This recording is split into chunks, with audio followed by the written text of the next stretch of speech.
We are super excited to be here today with Dr. Rosane Oliveira. She's the founding director of the Integrative Medicine Program and an adjunct assistant professor of public health sciences at the School of Medicine at UC Davis.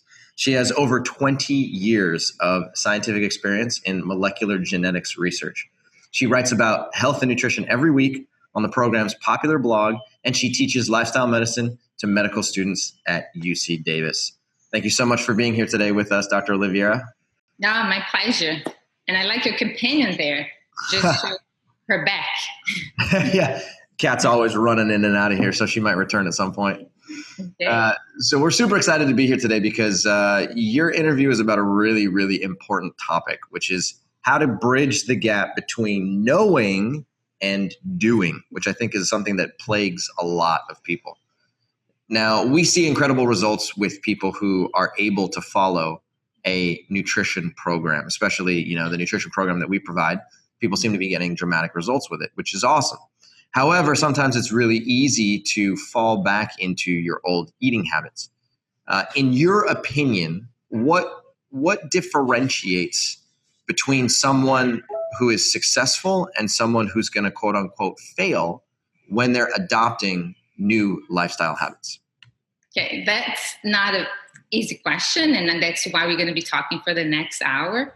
It would be good if there was like an easy questionnaire that people could answer, and then right then and there, you would be able to see this person is more prone to fail because of this reason, the other reason. One of the things I believe when someone is starting off is where they are in their journey. So if you start with someone that is just eating a regular diet, the regular omnivorous diet, it's not even, omnivorous is it's a way to describe the way an animal will have a preference to eat. So it's mostly like someone that eats meat and animal foods versus someone that doesn't eat animal foods. So if you start off with someone that has been eating animal foods for a while and they are changing everything out of the sudden, then it will be just too much for them.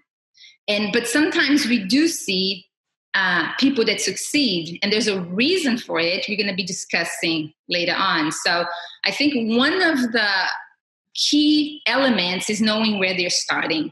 And you probably know that we've been running a food day challenge every October for the past 4 years. And up until last year, we would just, we invite people to come in, we would give them the recipes and give them the support, like emotional support, like we're here to answer your questions if you have questions. And you would see people being very successful and some people wouldn't be as successful. And then once we decided to break down the journey of plant-based eating into 5 phases, then people started feeling less threatened by the big change. So we would say, you're in phase 1 if you're starting slow and you're making your breakfast plant-based, for instance, or you're doing meat-free Monday, or you're plant-based between Monday and Friday and not on the weekend. So even though it's not something that we want or we recommend, it's a good thing to tell people this phase exists. And if you're there, you're doing better than someone that is not even willing to try. You know what I mean? So it's finding a compromise. And for the longest time, I would always hope, of course, that someone would see the benefits and they would jump in and change everything at once. But then even when I look back in my own trajectory, I wonder if I got all the information that we have all at once, would I change all at once? Would I be ready? Especially when we see people that are changing, which is good now, even before they have a diagnostic of some sort of life-threatening condition. Of course, if we are working with someone that has already received a diagnosis of type 2 diabetes or cancer or cardiovascular disease, we want them to change as quickly as possible. But we are seeing more and more people, they're trying a plant-based diet even to lose weight. So we should be able to embrace everyone and respect where they are. So one of the things I believe is important is we understanding where they are and what is it that they are ready to do right now. And it's, some people will be able to change super fast. Some people will not be able to move as fast. But if you understand that they are following the phases accordingly, then you know that they will eventually succeed, and that's what matters. So I love what you're saying, and this is exactly what we teach people at Mastering Diabetes. It totally depends on where you're starting from. So that's the big point. Now, here's a question. Let's say somebody joins, or they're ready to jump in the program, they're looking at your 5 phasers, or starting with breakfast in our program, and even they choose to just do that small change. But even that becomes challenging. They struggle with making that one small change. What are the factors involved with that? Okay, so then comes something that most people don't pay attention to, most physicians. Change is always emotional, right? So we hear a lot of people say, I'm an emotional eater. The reality is that we are all emotional eaters. We are emotional beings. Everything we do is related to our emotions. So we have this idea that we are rational beings, that everything we do is because of logic, but it's not.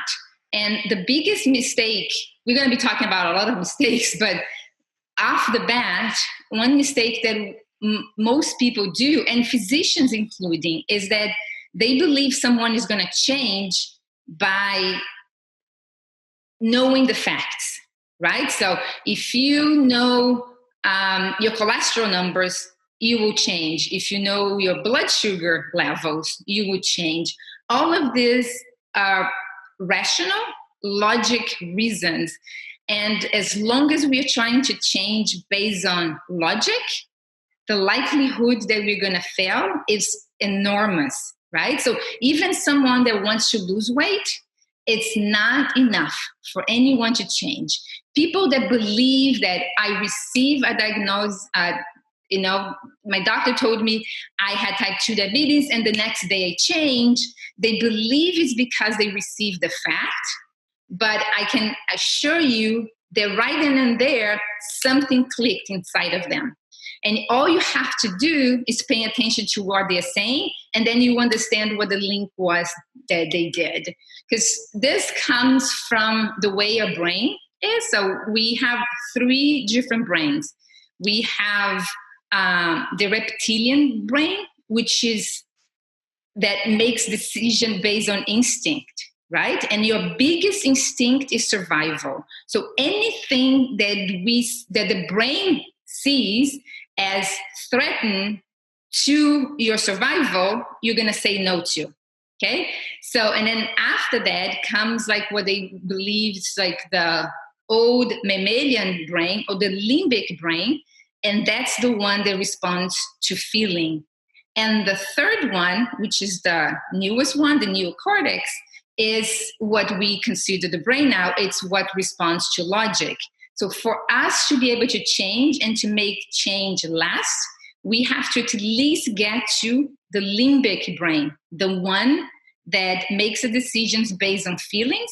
And if we are lucky that we make the connection with survival, which means we go back to instinct, then you are set for life. And we can give more examples as we go along. I just don't want to start very complex at the beginning, but basically that's what it is. So when I'm talking to people, I'm always paying attention to what they're telling me. And if they say that they succeed, I'm always in anticipation. I'm waiting and saying something they're going to tell me, So one example I can tell you is like Dr. Rosane, anytime he talks about this guy, Rocco, the vegan cowboy. It's a very famous episode that you can find on YouTube.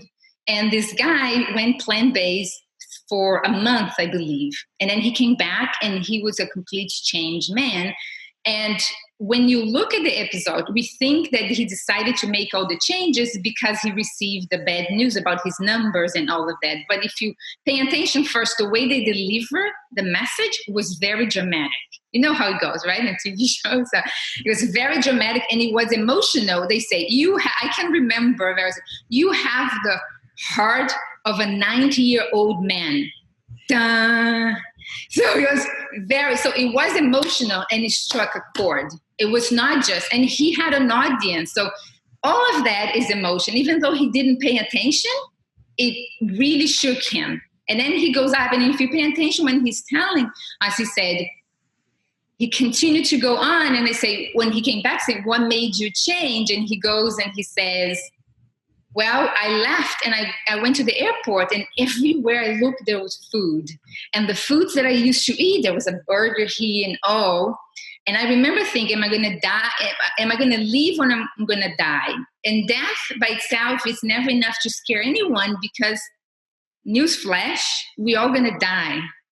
Even if we eat only fruit or the perfect diet, we're all going to die. So death never scares anybody. So you're going to die young, people, who cares? But then he said something that was very interesting. But you have to be paying attention, he said. Then I say, am I going to live to play with my grandchildren? And boom. And he was lucky that that's what the association that he made them. And then he had an emotional reason to do. It was his grandchildren. Because human beings, we do a lot more for others than we do for ourselves. So what's the point in me surviving? But if I survive and if I can then enjoy the company of the others, then there's a reason that goes beyond just being alive. You know what I mean? So it has to be emotional always. This is actually really important. I've been telling people for the longest time that, everyone's an emotional eater. I'm an emotional eater. Robbie's an emotional eater. You're an emotional eater. So I'm actually glad to hear you reiterate this because it's a true statement. I think emotional eating has a negative connotation to it, which is that, if I'm an emotional eater, that means that I'm only eating when I'm feeling sad or depressed or lonely. And by definition, not by definition, but as a result of that, I'm going to go eat ice cream and cookies and waffles. And therefore, that's the sort of the picture of emotional eating that most people have. When in reality, if I'm an emotional eater, I can come back to my house and I can be happy because I just exercised for an hour and I can feel good. And then I can go eat a plate of bananas. That's emotional eating right there, correct? I mean, I'm eating in response to feeling happy, and I'm doing a service for my body as opposed to getting refined, packaged, and processed foods. Yeah, well, what you described basically to me is you were eating because you're hungry, not because of an emotion. I was going to mention the habit cycle later on, but since you mentioned, I'm gonna bring it up here. Can you see this? Cool. Okay, all right. So it has 3 C's. I love the letter C. Almost everything I teach has the letter C. So it starts with a Q, then it goes through a custom, which is what you do, and then you get a carrot, which is the reward. So a cycle, a habit always forms because you have the cycle. And it's going the other way. It's going this way. Okay, so the Q, it's always an emotion, always. And the carrot is always an emotion too. What can change is this. So when you're changing a habit, what you're trying to do is change the custom. It's almost impossible that you're going to change the Q. And you can tweak around the carrot, but like I said, both are emotions. The big mistake, not the big mistake, you cannot even say the biggest mistake, all big mistakes. It's when people think about habits, they think it's this, what they're doing. They never pay attention. There's a trigger or a cue that comes before that is always going to be a thought, an emotion, and there's a carrot. Okay, so the other mistake that people make when they're trying to change a habit is that they try to eliminate the habit. So if it's eating chocolate or if it's eating ice cream, they try to just remove that custom, right? The routine, but they can't. So you're only going to be successful if you replace it. You know what the cue is, and you have to replace. So the thing is, the example that you gave is whatever feeling that drives them to eat the ice cream needs to take them to eat the bananas. The example you gave were two different feelings. A person that is sad is not going to have a trigger of being happy to eat the banana. She or he needs to have the trigger of being sad and eat the banana. Better yet, if they are sad and the trigger is not eating anything at all, which we can talk later, and then they have to have the reward. And then the other thing that people don't realize is that the reward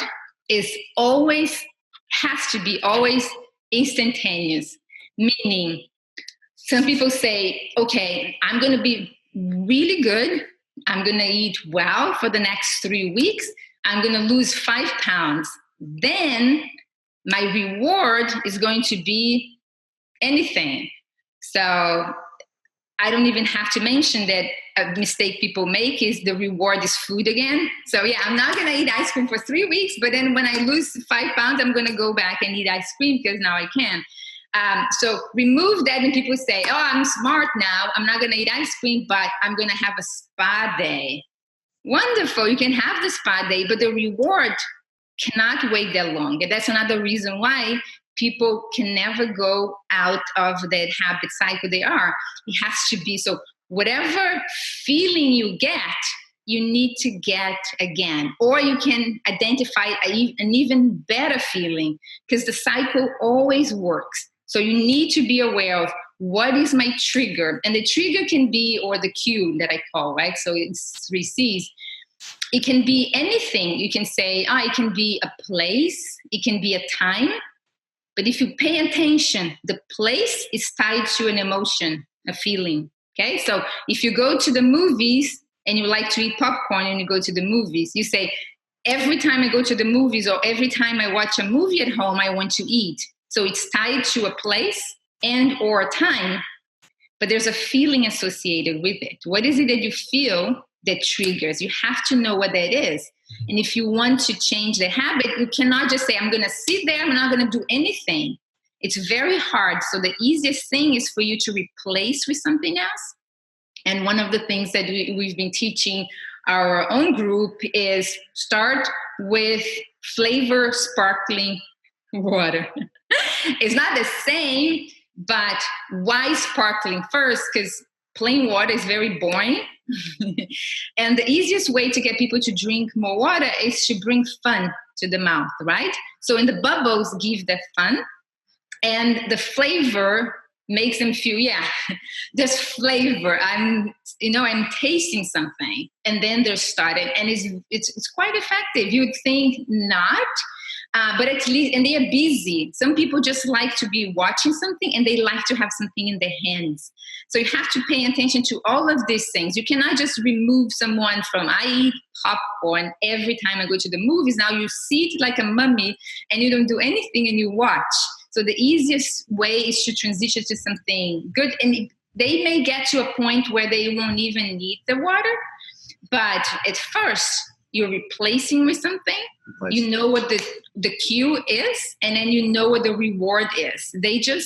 It's fun in that case, right? So. Okay, this is great. So I think a lot of this information also there's a book called The Power of Habit. Is that right? Yes, Charles Duhigg. Duhigg, yeah, that's exactly right. I remember when I read that book, the first half of that book, admittedly, I remember thinking, replacing, don't remove, replace. I think it's very powerful. So I like what you're saying here. Talk to us about willpower, because I know there's a lot of people who rely on willpower and they use willpower. Sometimes they use it as an excuse. They say, I just don't have the willpower to give up ice cream. I can't give up coffee. I don't have the willpower. But, is willpower actually something that's necessary to rely on during habit change? No, none of us has willpower, because the thing that most people don't realize is that willpower is finite. So it's not something that lasts forever, and it's not something that is constant. Okay, so willpower, believe it or not, has to do with the amount of food we have, even the amount of glucose in our brain. And so research shows that the highest willpower we have is in the morning. And if we pay attention, morning habits are the ones that most people tend to be most successful. It's morning habits, because it's very easy. That's why if you're trying to change your life or change something in your life, the easiest thing is to include something in the morning, because the likelihood that you're going to succeed is the highest. But willpower then is going to fade throughout the day. So it starts very strong, very high, and then it fades throughout the day. So at the end of the day is at its lowest. So it's just like a battery, right? You sleep, the battery gets fully charged, you wake up, and then willpower is very high. Willpower also fades depending on the amount of decisions you need to make. So the more decisions you need to make, the less willpower you have, because everything you do throughout the day is a decision. Every time you look at a food and I say yes or no, yes or no, yes or no. Anything, if you want to get up in the middle of something, right? They say, I'm going to be very focused on what I'm doing right now. I'm going to work for the next 50 minutes. And then your phone, click. Say, am I going to see that or not? Am I going to check my phone or not? So there's so many things. It's like decisions, micro decisions, mini decisions throughout the day. At the end of the day, you're just so very, very tired. That's why people, when they are in an office, they pass the bowl with chocolate the whole day. Like, your secretary has the candy for people that come see you. And then you get up, you go to the bathroom, you come back, you see the chocolate going, and mentally you say no. You come back, you see again, you say no. Then you get up to go pee, you take a look, you say no again, you come back, say no again. So every time, at the end of the day, so many decisions.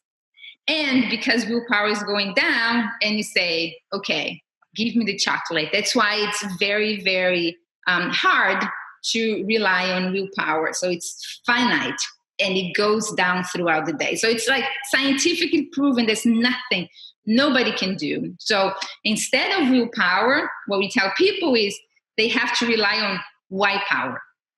Why power is knowing your why. And it goes back to what we discussed at the beginning, which is what is the reason, what is the emotional reason you want to change?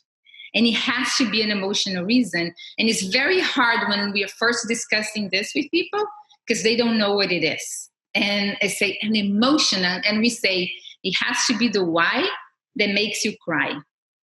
If when you're talking about your change and why you're going to change, you don't feel like you're going to cry, you haven't found it yet. Like it has to be that powerful. And I remember when I was writing about it and I was thinking about it for a conference, and I remember one of the very first times I changed something in my life, it was two things together, more or less. One, I used to bite my nails. When I think about it, I say, oh my God, who bites their nails, right? But I used to do that. And I used to watch TV in the evening because in Brazil, the whole South America, they're big about soap operas. I don't know how it is in Costa Rica, if it's the same, but in Brazil, Mexico, it's like in the evening after dinner, everybody sits together and it's soap opera. So, and drama. People love it. People love it. Yeah. Exactly. Everybody loves them. The next day, everybody's talking about it. It's the big thing. So I was 13, and the one thing that it was the most painful to me, and then we can talk about pain and pleasure too, how to use pain and pleasure to change, but the thing that was most painful to me was to see my dad smoke. Nothing was more painful to me. And I remember having a conversation with him, and he said, I said, Dad, I don't know why you can't quit. It's just so simple. You just decide you don't want to smoke anymore and you stop. And he said, you don't know how hard it is. And I say, Dad, choose anything that you think I cannot do. And let's bet. I'm going to do it and you're going to stop smoke because I don't believe you. And then he said at the time, I don't think it was with the nails. He said, I doubt that you'll ever be able to stop soap opera. And let me tell you, this soap opera to this day was one of the best soap operas in Brazil. People still talking about it. It was the best. Really, really good. And I say, you got it. And I stopped. And I remember right now I'm having this conversation, so I'm not going there, but I remember I went back to remember, and I just couldn't stop sobbing. And that was like 20 something years after. And it was still moved me. So I didn't know at the time that's how I was doing, but that's what I was doing. And another example I can give you is when I went plant-based. And I thought it was just because, first of all, again, going back to what we discussed at the beginning, it depends on where you are. I was already vegetarian, so for me, it was an easy next step, right? So I wasn't already eating meat for 20 years. And I read the China study, and I said, oh, how interesting. And if I was reading the China study any other time of my life, I may not have been inclined to change. I was healthy. I was in my 30s, and I said, why would I change? There's no reason. He may have a point, but maybe I'll change later, when a break hits me, I receive a diagnosis of something. And what happened is at the time, I had someone in my life that was going through breast cancer treatment. And I wanted to ask her to give up dairy. I knew I thought it would be very hard for her to give up everything else, but I wanted dairy, and I wanted dairy badly. And then I thought, okay, I'm going to talk to her, and she's going to look at me, and she's going to say, you don't know how hard it is. And I say, oh my God, what would I do if someone asked me to stop eating dairy? I would freak out. I love cheese, and I used to eat ice cream every single day. And I was reading the China study and eating ice cream. Then I close, because that's what people do, right? I was talking to a couple the other day, and I say, yeah, I watched the Forks Over Knives with my husband, and we were eating pizza, and he said, yeah, we need to change. And then 2 days later, she changed, and he never did, but that's another story. But yep. So here was, I remember the day, because when you have an emotional link, usually you remember what is it that clicked to you, right? When I talked about Rocco said he describes the emotional path, him walking on like at the airport. I remember I was eating, I believe it was like macadamia ice cream. I didn't buy it. It was there. And I say, I need to eat my favorite chocolate ice cream before I can give it up. And I say, you know what? I'm just going to give it up for 6 months. I'm going to convince her not to eat dairy again. Then I go back. Then I'll eat chocolate ice cream after 6 months. Because I just couldn't bear the thought there was going to do something like that, so drastic, for the rest of my life. So I told myself a little lie. And I truly believe that 6 months later, I was going to do it, come back to eating dairy. But think about it. It wasn't the data in the book that made me change. We like to believe it was. As much as convincing as Colin Campbell was in the book, it wasn't enough. It was because I had an emotional connection to someone. And then that's something else that we teach, is it also go back to identity. So who you are, right? So there's no change in a lifestyle without you changing who you are. So we don't pay attention to that, but when you want to do something, when you want to achieve a goal, it's not what I need to do to get there, it's who I need to become to get there. So in that sense, in that moment, I remember, how can I ask someone to do something that I'm not willing to do myself? And then right then and there, I said, I need to do first. So I am the example, I'm the role model, and she can follow. So it was emotional all along, but I never really thought of it. So that's why I said, it depends, your success will depend where you are, But your success will also depend if you were lucky enough that when you got the rational reason, you made an emotional connection. But if you didn't, don't despair. It will come to you, and there are techniques that you can use to try and get the emotion out. But that's basically it, and that's why. So when I speak at conference, sometimes I tell physicians feel bad first because they don't know enough nutrition. I say, don't feel bad because you don't even have enough time to work with a patient to help the patient find the emotional connection. But once you do, once you have the why power, you will never need willpower again because you know why you're doing. And when you know why you're doing, nobody will ever convince you otherwise. Okay, this concept of why power is a perfect meme. We got to get on that. Now, you made this big sacrifice with no more soap opera watching. Did your father make the commitment with the no more smoking? No, he didn't. And interesting enough, you'd think that this didn't matter. As I was preparing for the lecture, after I sobbed and all of that, the next day I called him and I said, Dad, you won't believe, last night I was putting together this presentation and I remember our bet. And I said, and I remember a bet you and I had when I was 13. I only said that. I didn't say what I said I was going to do, and I didn't say what he was supposed to do. And his answer to me was, daughter, don't tell me I failed you. It pains me. But now he stopped smoking, but not back then. No, he didn't. Yeah. But I did. So I'm very grateful that I was free from the shackles of the soap opera watching. It all worked out. Okay, so you had mentioned there was some concept around pain versus pleasure that you'd like to touch on. You want to expand on that? Yes. When people are trying to change a habit, right? So the reason they have not succeeded yet is it's because they associate pain to changing it. And they associate pleasure in keeping doing, right? So if there's anything you have tried to change, even if you haven't stopped to think about it yet, the reason you have not changed yet is because you associate pain to change and pleasure to keeping it. And the key for you to change is to do the reverse. You have to find the pain in not changing it. You have to ask, what will this cost me if I continue on this route, right? And you have to associate pleasure with changing. And nobody knows to take the time and find ways of doing that.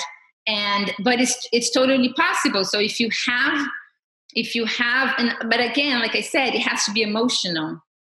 I'll give another example that when it happens in a heartbeat, but you have to be paying attention. So my sister was trying to go plant-based, and I said, I don't know if I can go all the way. And then she started by watching a lot of documentaries. She said, I want to stop eating chicken. She had already stopped eating red meat, but she was still eating fish and chicken. Then she started watching a whole bunch of documentaries, and then she started seeing the chicken being killed, and that was it. And because she had the emotion, that image, nobody could delete from her mind anymore. And then she said, that's it. But then she continued to eat not so much sometimes fish, but also seafood. And she absolutely loved octopus, believe it or not. I think I also enjoyed like maybe 20 years ago.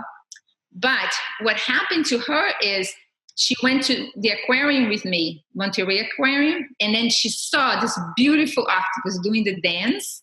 And then there was a plaque saying the octopus that is the smartest animal in the ocean. And that was it. And then she made the connection and she said, I cannot eat this animal anymore. And that was it. So you can look for the pain yourself, and you will find it. All you have to do is really look. And the other thing that we need to know is that the pain needs to be at least twice as much as the pleasure.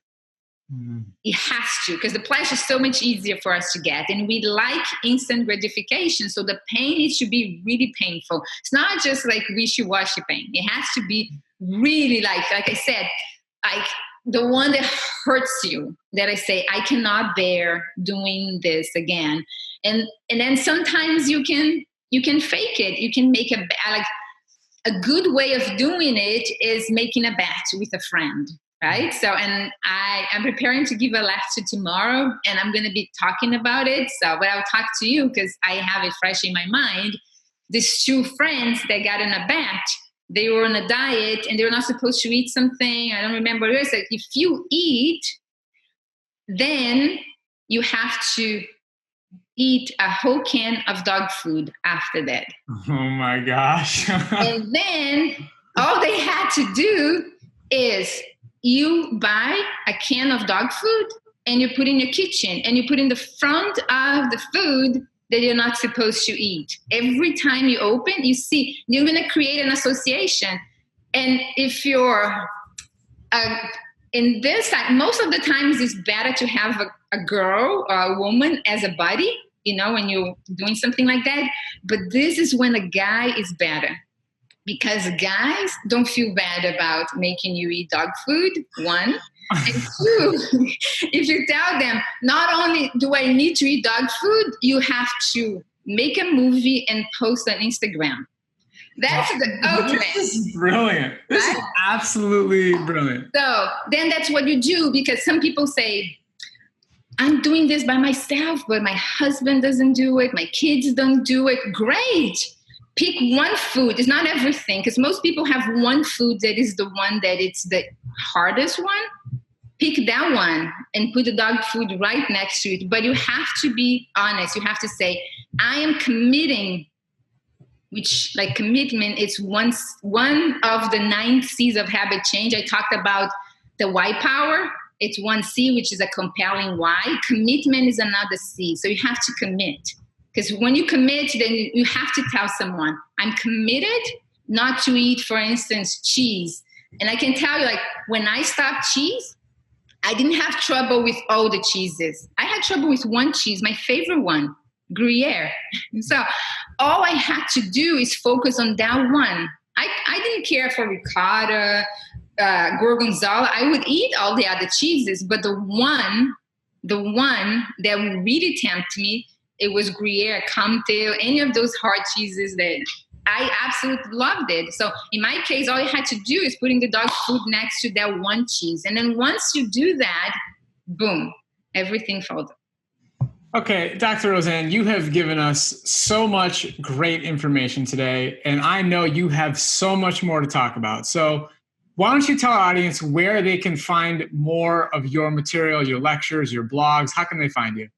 Okay, so the blog is ucdim.com, so ucdavisintegrativemedicine.com.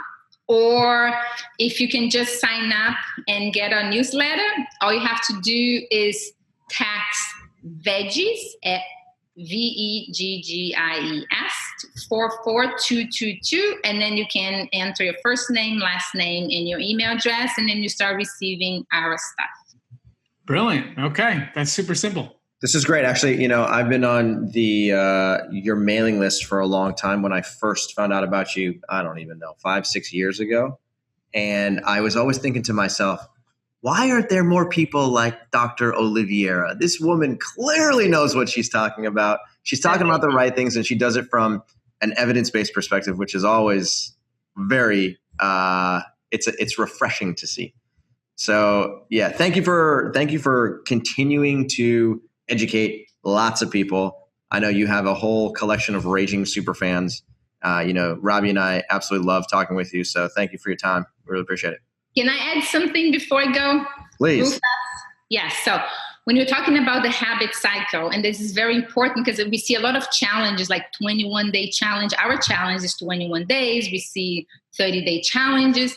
The science of habit change tells us that sweet spot, it's like you have to be consistent. You have to do something every single day for 66 days.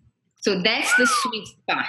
So if you're trying to change something, you have to pay attention first that you have to substitute, that you need to understand what your cue is. and what your carrot is, but also that you have to be consistent for 66 days. Because it's very easy for people to think that they have to do a lot of things at once. So we say, pick one thing, focus on one thing, because then you just have to do one thing right. You don't have to do everything right? So you focus on doing one right thing, not doing everything right, which is very important. And you do for 66 days. Once you do 66 days, and it's very important to track too, if you want, count 1, 2, 66, and then you continue afterwards. And you can try and start a new habit every month. And then at the end of a year, you have 12 new habits. You know, it's funny to hear you say that, because I've heard over the course of the last, 15, 20 years, a whole range of numbers. Some people say it takes 13 days. Some people say, nope, it takes 24 days. And I think what you're saying is that the research of habit change suggests that 66 is a more appropriate number. Is the sweet spot. It can go from very little, maybe 9 days to 209 days. But they say the average, the sweet spot is 66 days. So I would say in the 2.5 month mark. And if I think of my own changing, I said, I'm going to do this for 6 months. But when I hit the 3rd month mark is when I remember stopping and thinking, it's not as difficult as I thought. I can continue for the rest of my life. So it's when I hit the 3 month mark that I said, no problem, I'll continue. So, and I think it makes sense. So when you're trying to change, do something every single day for 66 days. And the likelihood that it's going to stick, especially if you know why you're doing, it's perfect. Brilliant. Well, thank you again for, your time today. And I feel like this is just the tip of the iceberg. We could talk to you for hours. Yes. But just for the purposes of, making it timely, this is very important, because what the Mastering Diabetes program also does is it teaches people what to change. It teaches them how to change it in a step-by-step manner.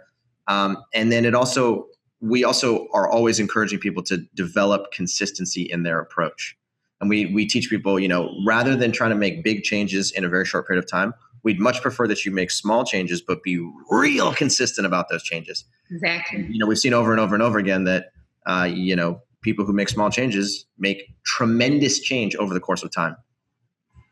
Perfect. So, that's it. Yes, it's small changes plus consistency plus time, big change. It's from a book called The Compound Effect. It's the other C of the 9 C's, compound. Wow. It's a good thing you work at UC Davis. Yes. Yes, I love the C, California. Yep. All right, you got a deal. Thanks again for your time, and we will catch you next time for sure. My pleasure. All right.